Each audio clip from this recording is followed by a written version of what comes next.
Hey guys, Yankee here, and today I want to be giving my thoughts on One Piece Volume 20. And boy, this video is just cursed. This is my fourth attempt at this, and just like every time something goes wrong. okay, okay. It's been a disaster. First there was spiders, and then the camera got all twisted, and then it just fell. And so this is just a mess. Anyway, uh, back when I started doing these videos, I used to like talk about whether I felt the volume was like felt significant, felt like a lot had happened. And I kind of stopped doing that because it didn't really add anything. But I want to do that this video, and I can get my book right. Anyway, I want to do that this video because this volume here feels like a lot has happened. It felt like everything really just started moving so quickly, right? We get a fight with Luffy and Crocodile in this volume. We've got basically all the parties finally converging on Albarna, which I'm going to just call the capital for now because I can't pronounce the actual name of the city. And we get a full fight in this volume, like a full actual fight, not like I guess the Luffy and Crocodile thing is a fight, but so yeah, this volume itself just feels jam packed. I really can't get this straight. Um,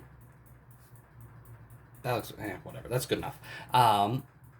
So starting off, and I gotta stop shaking that. Also, this isn't sound. This is a disaster. I'm not doing this video again, so this is all staying in. First, Usopp, Luffy and Crocodile, the fight. I'm putting air quotes around that. Crocodile just stands around, and Luffy pummels him, and nothing happens because every attack Luffy does just sort of blows a hole in Crocodile, and then it reforms because Crocodile is sand.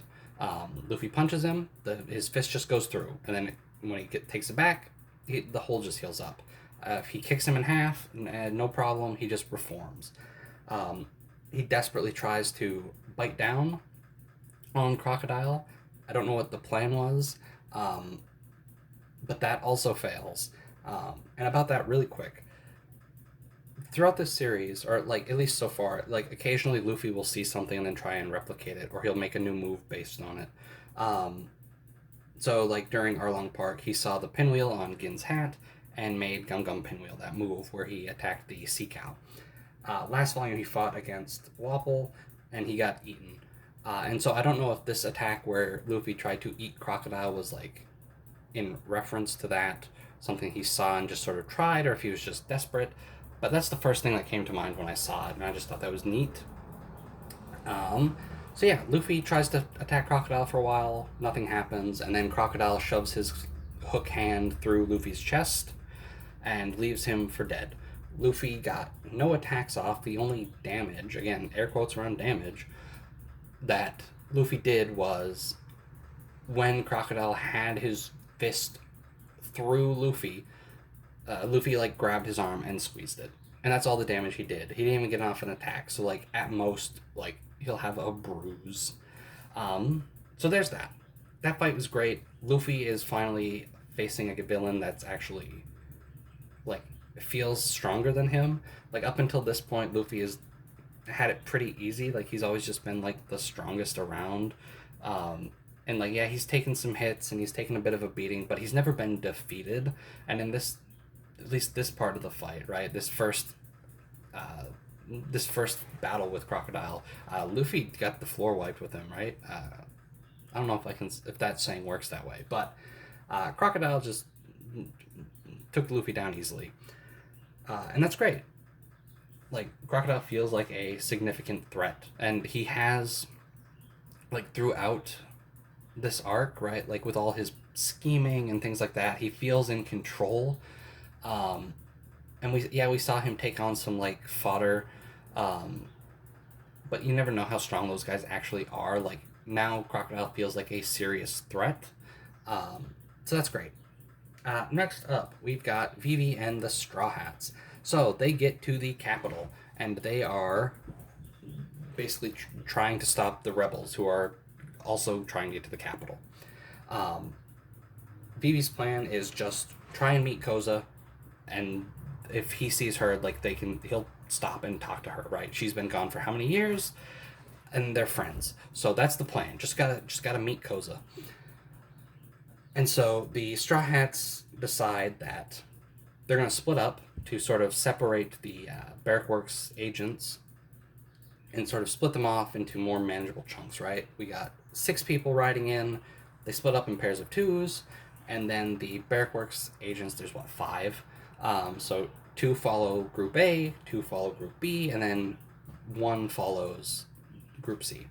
And all 3 of these groups were distractions. Vivi held back, and we got, what is it, Usopp and the camel, what's his name, Eyelashes, got paired up with number 2, Mr. 2.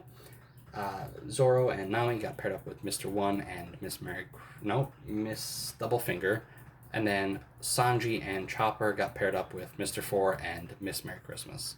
And so you'd think that would be the fight, but like immediately Usopp got beaten off screen. And so Usopp goes back to help Chopper, and then Sanji ends up fighting Mr. 2. But before we get there, Vivi, she just like shows up to like I don't know what it's supposed to be. If it's just the desert, if they're just running through the desert, like she seems like she's in town. I guess not. I guess she's at the bottom of the steps, so this is fine, I guess.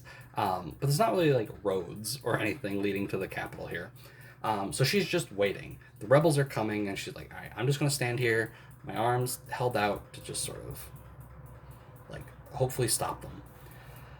And she sees them coming, and her plan would have worked if she hadn't like she didn't take into account that Crocodile had set up people inside the kingdom, like inside the army. So she's standing there waiting, and one of the soldiers for the kingdom just shoots a cannonball into the middle of the desert, blows dust everywhere, and the rebel army just doesn't see her. And now, let's talk about the cover. I don't really talk about covers much in this. I think I talked about how I like the color of one time. And I don't really pay too much attention to the covers, at least not my first read through. Doing this, I've been paying a bit more attention to them because I have to look at them here for this video, and I've done this video 4 times. I'm glad to see Karoo front and center here because he takes a beating. Vivi was about to get trampled by all the horses, like a stampede of horses coming by, and she's about to get stomped. And Karoo just sort of throws his body over her to protect her. After the stampede is gone, Mr. 2, disguised as Usopp, shows up. And once they figure out that that's not actually Usopp, that's Mr. 2, Karoo stands up and puts her on his back and takes off running. And then they end up in the middle of a battlefield, and Karoo just gets shot. This duck just takes a beating this whole volume. So I'm glad he's front and center. This cover, like, all around, I think is really good, where we've got like the 5 main parties, right? Like the 5 main forces, like just sort of staring down at each other, right? Like we got Luffy and the Straw Hats, we've got Smoker with the Marines, we've got Crocodile with Barrack Works, we've got the King with the Alabastan people, and then we've got the rebels with the rebel army. I think that's really good, like, because all these groups are finally like converging, and like the big war that has been being built up to is finally happening.